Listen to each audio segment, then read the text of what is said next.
চলছে দ্বিতীয় দিনের কর্মসূচি। বেলা ১১টার পর রয়েছে পদযাত্রা, আলোচনা সভা, সাংস্কৃতিক অনুষ্ঠান সহ অবস্থান কর্মসূচি। বিএনপির বিভাগীয় সাংগঠনিক সম্পাদক ও তিস্তা নদী রক্ষা আন্দোলনের অন্যতম সমন্বয়ক আসাদুল হাবিব দুলুর নেতৃত্বে এই কর্মসূচির আয়োজন করা হয়। দুপুরের পর এই কর্মসূচিতে ভার্চুয়ালি যোগ দেওয়ার কথা রয়েছে বিএনপির ভারপ্রাপ্ত চেয়ারম্যান তারেক রহমানের।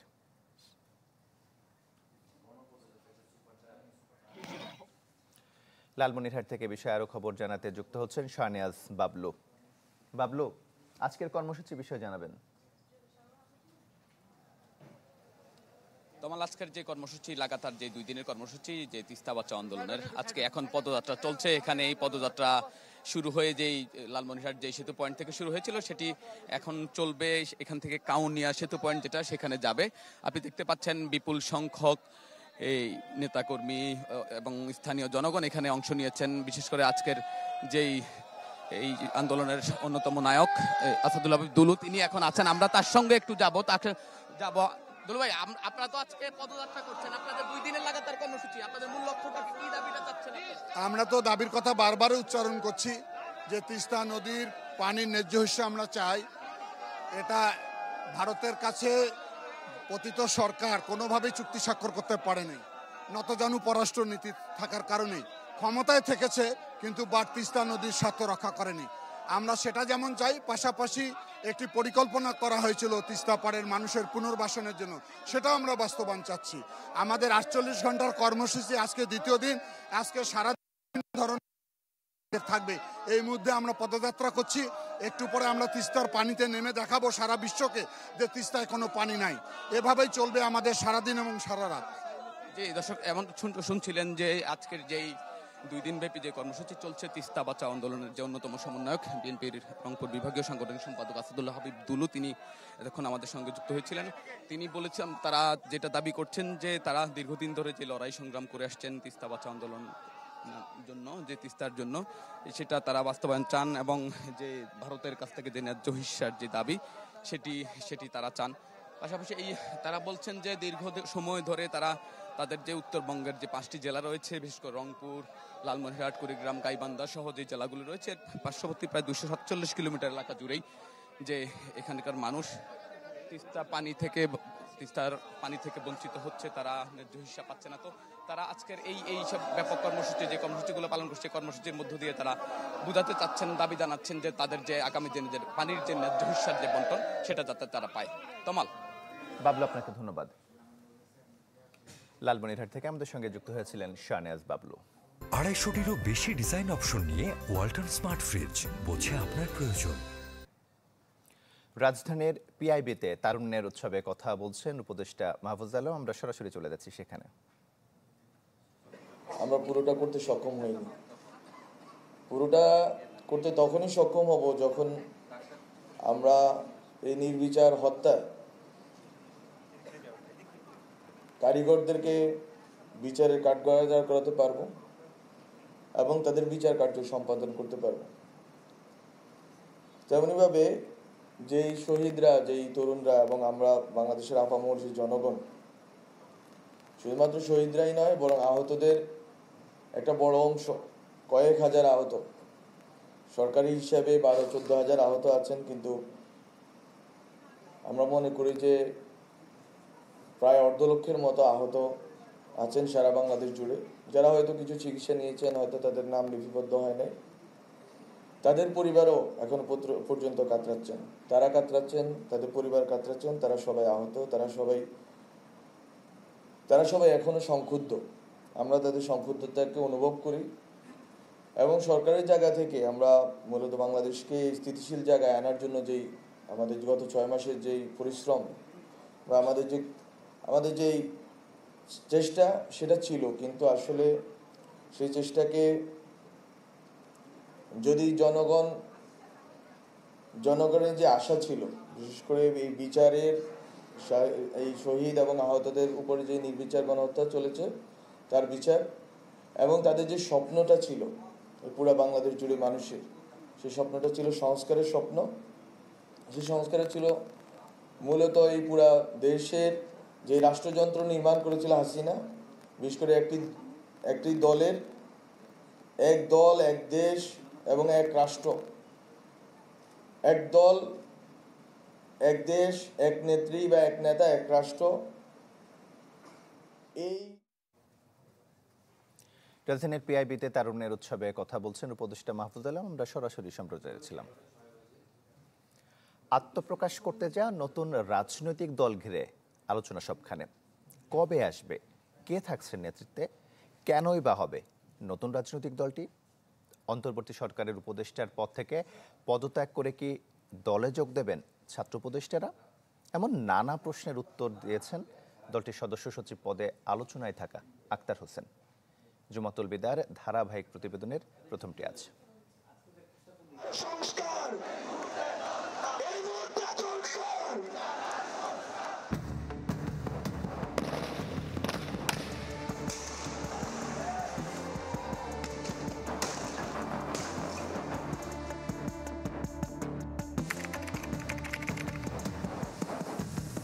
কবে আসবে নতুন রাজনৈতিক দল, প্রস্তুতি কতদূর?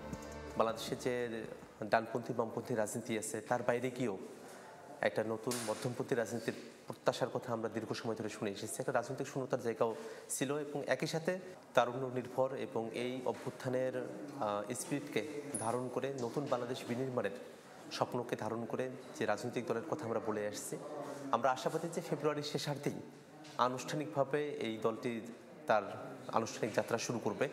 আমরা নিজেদের মধ্যে একটি দলের গঠনতন্ত্র, ইশতেহার, কর্মসূচি, ঘোষণাপত্র অনেকগুলো কাজ করতে হয়, সেই কাজগুলো আমরা করছি।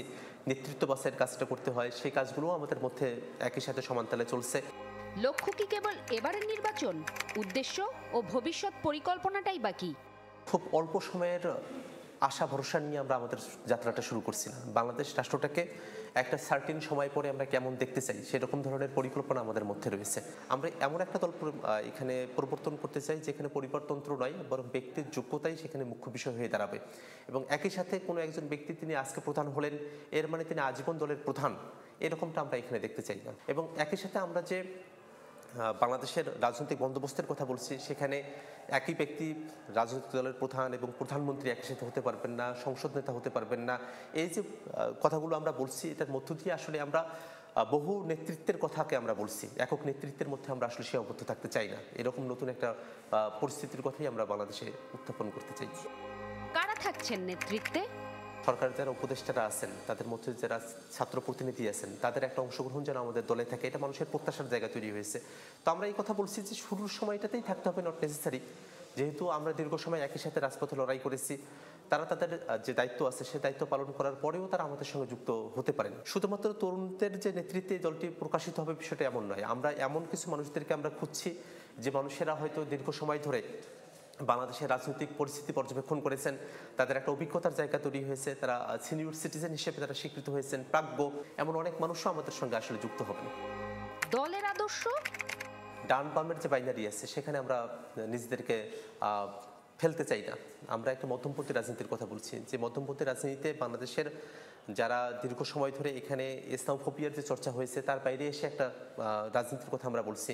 আবার একই সাথে ধর্মীয় যে উগ্রতার জায়গাগুলো আছে, সাম্প্রদায়িক যে উগ্রতার জায়গাগুলো আছে, সেগুলো আমাদের রাজনীতিতে কোনোভাবেই আমরা স্থান দিতে চাই না। বাংলাদেশের আপামর জনতা তারা তাদের নাগরিক অধিকার পাবে, বিশেষত যারা মাইনরিটি আছেন সংখ্যার দিক দিয়ে, সব মিলিয়ে একটা অংশগ্রহণমূলক রাজনীতির কথা বলছি, যেখানে বাংলাদেশের মানুষের তাদের নাগরিক যে মর্যাদা আছে সেটা সব থেকে বড় প্রশ্ন হবে, বাংলাদেশের স্বার্থ সব থেকে বড় প্রশ্ন হবে। মাঠের চ্যালেঞ্জ মোকাবেলার মন্ত্র? অনেকেই হয়তো নেতিবাচক অনেক কিছু মন্তব্য করে থাকতে পারেন, কিন্তু সেই নেতিবাচকতা আমাদেরকে প্রভাবিত করবে না। আমরা মনে করি যে সমস্ত ধরনের পুরনো নেতিবাচকতার বাইরে এসে নতুন ইতিবাচক ধারায় আমরা আমাদের যাত্রা শুরু করতে পারবো। প্রতিযোগিতা থাকতে হবে, প্রতিদ্বন্দ্বিতা থাকতে হবে, সেটা বাংলাদেশের মানুষের ভালো কিভাবে হয় সেই জায়গায় যদি আমাদের সঙ্গে কেউ কম্পিট করতে চান, আমরা সেটাকে সাদরে আমন্ত্রণ জানাবো। কোনো ছাত্র সংগঠন থাকবে কি? অনেক ভ্রাতৃপ্রতিম সংগঠন থাকতে পারে, শ্রমিক সংগঠন থাকতে পারে, পেশাজীবী আরও অনেকগুলো সংগঠন থাকতে পারে। সব মিলিয়ে একেবারে দলের হয়ে কোনো ছাত্র সংগঠন থাকবে বিষয়টা এমন নয়, বরং যদি কোনো ছাত্র সংগঠন থাকে তাদের সঙ্গে আদর্শিক বোঝাপড়া থাকতে পারে বড়জন, কিন্তু কোনো লেজুর ভিত্তিক ছাত্র সংগঠনের কথা আমরা বলছি না। গতানুগতিক রাজনৈতিক দলগুলোর সাথে দ্বিমত কোথায়? তাদের সঙ্গে শুধুমাত্র একটি জায়গায় দ্বিমতের জায়গা আমরা রেখেছি যে বাংলাদেশে রাষ্ট্রটাকে গড়বার ক্ষেত্রে আমরা একটা দারুণ সুযোগ পেয়েছি। রাষ্ট্রটাকে গড়বার ক্ষেত্রে বা বিভিন্ন যে সংস্কার কমিশনগুলো হয়েছে তাদের রিপোর্ট যেগুলো এসেছে সেগুলো নিয়ে কথাবার্তা হোক এবং সেগুলোকে বাস্তবায়নের একটা জায়গা তৈরি হোক। জুমাতুল বিদা, চ্যানেল 24, ঢাকা। নতুন রাজনৈতিক দলের দায়িত্ব নেওয়ার সম্ভাবনা থাকলেও এখনও সিদ্ধান্ত চূড়ান্ত হয়নি। এ সপ্তাহের শেষে বিষয়টি খোলাসা করা হবে বলে জানিয়েছেন জুলাই আন্দোলনের অন্যতম সমন্বয়ক ও তথ্য উপদেষ্টা নাহিদ ইসলাম। ওসমানের স্মৃতি মিলনায়তনে জেলা প্রশাসক সম্মেলনে তিনি বলেন, পদত্যাগের আনুষ্ঠানিক সিদ্ধান্ত নেয়ার আগেই অনুমানের ভিত্তিতে এ বিষয়ে সংবাদ প্রচারিত হচ্ছে। হয়তো যুক্ত হওয়ার সম্ভাবনা আমার থাকতে পারে, কিন্তু সেটা হলে আমি সরকার থেকে এটা আনুষ্ঠানিকভাবে পদত্যাগ করেই সেটি করব। সেই বিষয়ে আমি এখনও চূড়ান্ত সিদ্ধান্ত নেইনি, কিন্তু সেটা সম্ভাবনা আছে। হয়তো এই সপ্তাহের শেষে আমি এই বিষয়ে একটা চূড়ান্ত সিদ্ধান্ত আপনাদের সবাইকে জানাতে পারব। এই মেয়ে সস খাবে? প্রাণ সস? আরে দুষ্টু খাবে, এই নাও। মজা না? খেলেই মুখে লাগাবে। তোকে আর দিব না। একা একা খাচ্ছো? শেয়ার করবে না? সবকিছুতে শেয়ার হয়, সসের বসে হয় না। তাজা টমেটোতে তৈরি মজাদার প্রাণ মিনি সস। প্রাণ সস, সসের বস। বাংলাদেশে জুলাই আগস্টের পরের বাস্তবতা মেনে নিয়ে সম্পর্ক এগিয়ে নিতে ভারতকে আহ্বান জানিয়েছেন পররাষ্ট্র উপদেষ্টা তৌহিদ হোসেন। ওমানে ভারতীয় সংবাদ মাধ্যম ওনে সাক্ষাৎকারে পররাষ্ট্র উপদেষ্টা বলেছেন, শেখ হাসিনার উচিত ভারতে থাকা অবস্থায় চুপ থাকা। আরেক গণমাধ্যম দ্য হিন্দুকে তিনি বলেছেন, বাংলাদেশ ভারত সম্পর্ক নির্দিষ্ট সরকার কেন্দ্রিক হওয়া উচিত নয়।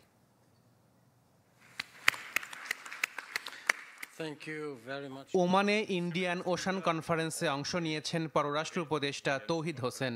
বৈঠক করেছেন ভারতের পররাষ্ট্রমন্ত্রী জয়শঙ্করের সাথেও। সোমবার ভারতের গণমাধ্যম উইয়নকে সাক্ষাৎকার দেন পররাষ্ট্র উপদেষ্টা। এক প্রশ্নের জবাবে তিনি জানান, গেল বছরের জুলাই আগস্টে আওয়ামী লীগ সরকারের পতনে বাংলাদেশে নতুন বাস্তবতা তৈরি হয়েছে। এটি মেনে নিয়ে সম্পর্ক এগিয়ে নিতে ভারতের প্রতি আহ্বান জানানো হয়েছে। The change that took place in July August threw up some uncertainties about the relations. Let us accept the reality that what has happened, and we just want both sides to come out of that and follow the each other's requirements and go ahead with improving relations. সীমান্তে BSF বাংলাদেশের বেসামরিক লোককে হত্যা করছে উল্লেখ করে পররাষ্ট্র উপদেষ্টার জবাব, পৃথিবীর বিভিন্ন দেশের সীমান্তে অপরাধ হচ্ছে, তার মানে এই নয় যে হত্যা করতে হবে।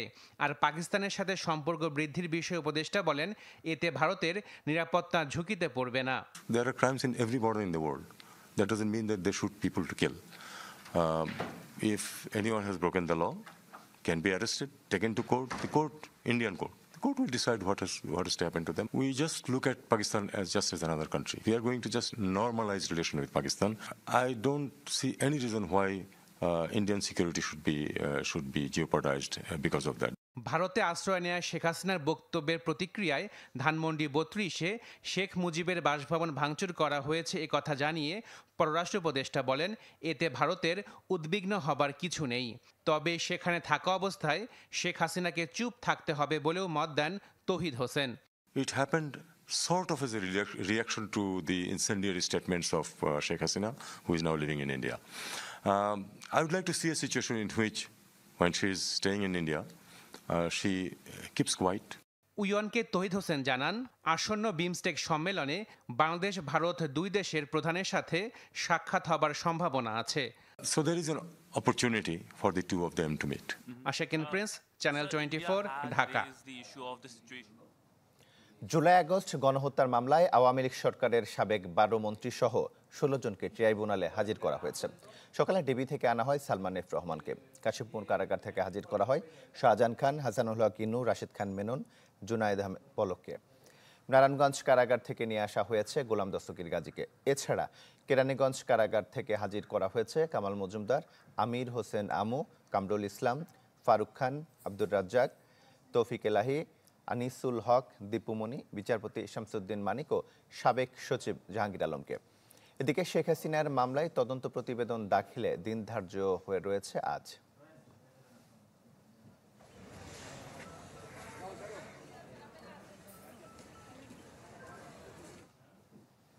একটা বিরতি নিচ্ছি, ফিরছি একটু পরেই।